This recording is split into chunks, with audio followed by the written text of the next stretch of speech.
Hello, welcome to the রূপকথার family. কেমন আছো তোমরা? আমি ভীষণ ভালো। সবসময় ভালো থাকার ভীষণ চেষ্টা করি। তোমরাও কিন্তু তাই করবে। যাই হোক, কি করছি কেন করছি সবই বলছি। প্রথমে প্ল্যানটা ছিল কিছুই সাজবো না, একদম নর্মাল একটা শাড়ি পরে যাব নর্মালভাবে। তারপর ওই যে আমাদের মা লক্ষ্মী আমাকে বলছে, দিদি তুমি এইভাবে সেজে যাও, ওভাবে করো। ওই আমাকে সব সাহায্য করছে, আমি জাস্ট যতটুকু পারি ততটুকু করছি।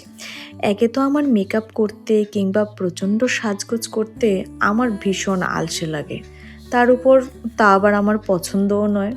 আজকে যেহেতু ও আমাকে একটু সাহায্য করে দিচ্ছে, ও নিজে থেকেই সব করছে, আমি বললাম ঠিক আছে, আমিও নিজেকে একটু প্যাম্পার করি। চুলটা নিজে নিজেই করলাম।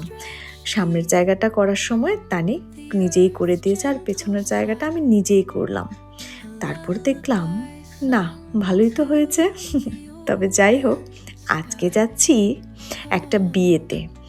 হ্যাঁ, বিয়েটা কিন্তু ওই যে বর্ডারের কাছে, ভারত বাংলার বর্ডারের একদম কাছে। তোমাদেরকে আজকে সবই দেখাবো।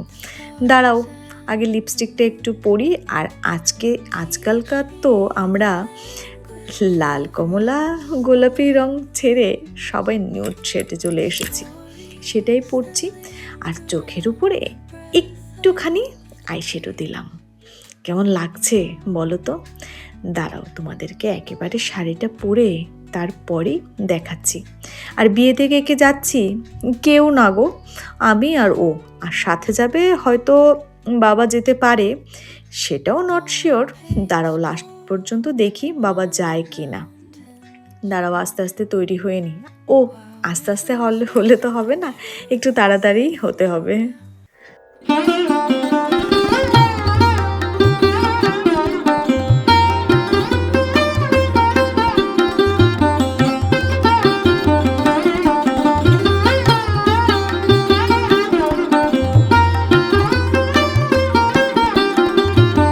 ওই যে বললাম, আজকের সবটা দায়িত্ব তানের উপরেই আমি ছেড়ে দিলাম।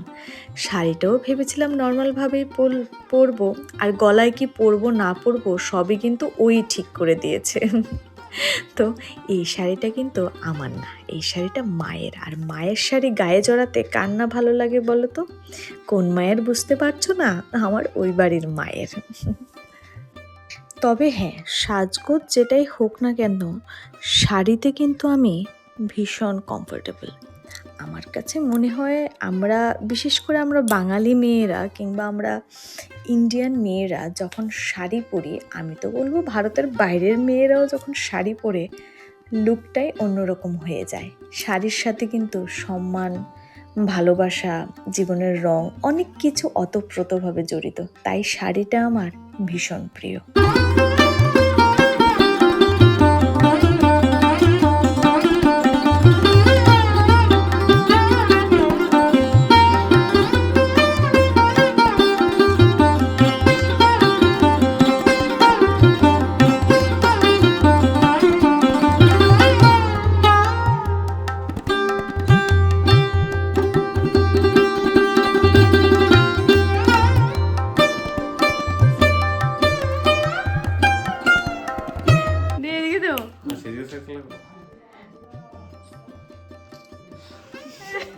পাত্রের জন্য পাত্রী চাই।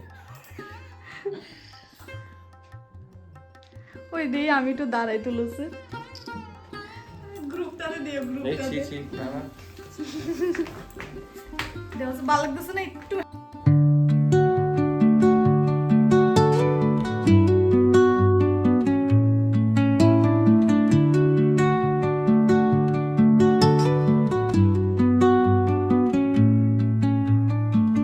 Under the boughs where the shadows play, the wind hums songs at the break of day,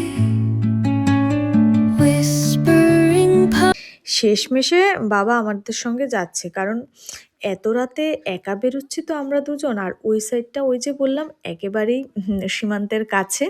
তো ওই জন্য বাবুকে বললাম তুমিও সঙ্গে চলো। আর যে জায়গাতে আজকে বিয়ে বাড়িতে যাচ্ছি ওই বিয়ে বাড়ির সঙ্গেই আমার নিজের একদম নিজের পিসির বাড়ি আছে। তো বাবা ওইখানেই যাবে আর আমরা যাব বিয়ে বাড়িতে।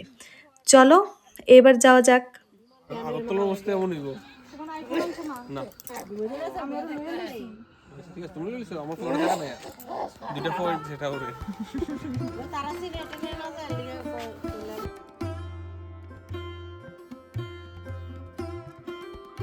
তোমরা অনেকেই আমাকে জিজ্ঞাসা করো প্রায় সময় আমি কেন ব্লগে এখন আর আগের মতো আসি না। আসলে জীবনে ব্যস্ততার তালিকায় অনেক কিছুই যুক্ত হয়েছে।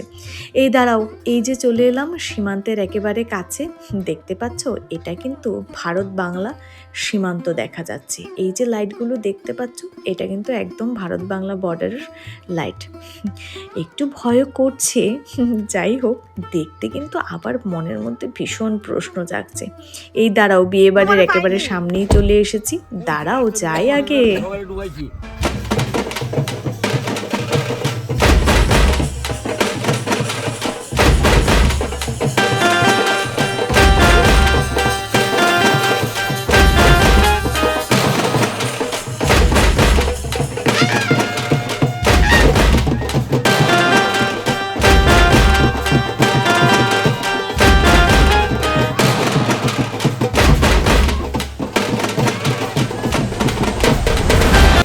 এবার চলো ভেতরে যাই আর গিয়ে লক্ষ্মী বৌমাকে তোমাদের সঙ্গে আলাপ করিয়ে দিই। আমিও কিন্তু আজকে তোমাদের মতো প্রথমবারই দেখব, আর ও কিন্তু আমার ব্লগ দেখে। হ্যাঁ জানি তোমার বিয়েটা আপলোড করতে খুব বেশি দেরি হয়ে গেছে, কি করব বলো, সবই তো জানো। যাই হোক তোমাকে কিন্তু আজকে ভীষণ মিষ্টি লাগছে, আমি দেখেই তোমাকে কথাটা বলেছি, এখন আবারও বলছি। ঠাকুরের কাছে প্রার্থনা করি দুজন খুব ভালো থাকো, সুস্থ থাকো, সবাইকে নিয়ে ভালো থেকো।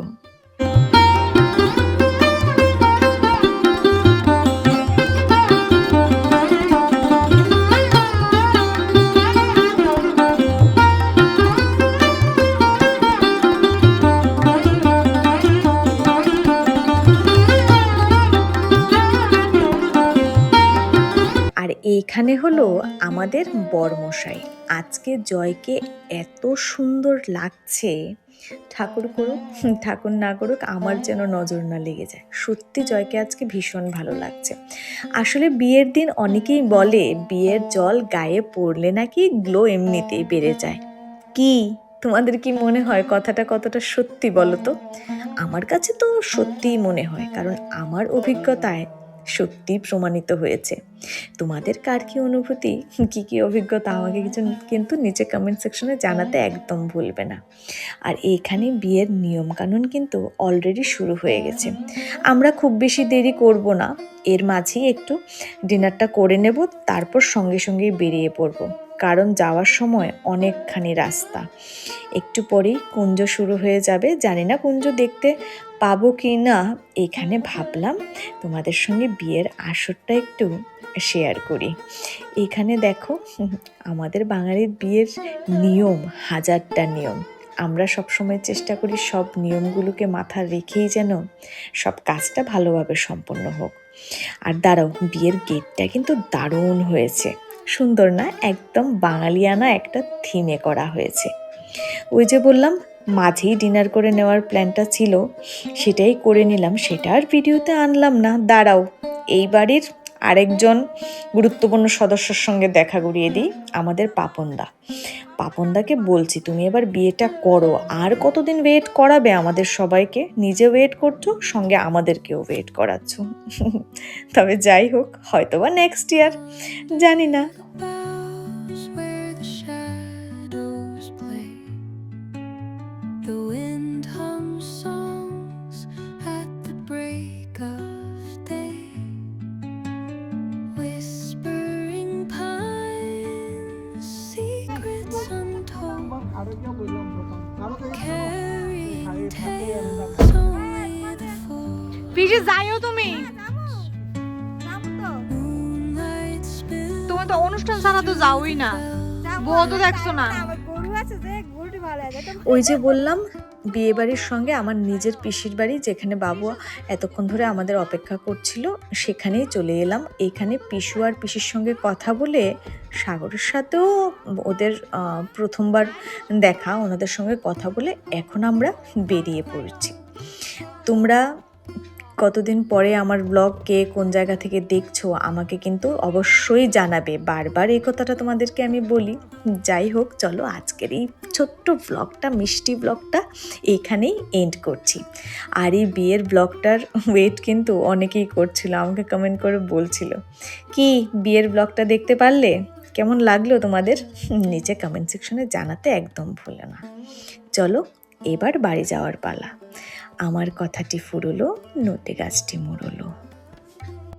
সবাই ভালো থেকো, সকলকে নিয়ে ভালো থেকো, ভালো রেখো। চলো আজকে আসলাম, কালকে ফিরে আসবো একটি নতুন ব্লগ নিয়ে। চলো টাটা।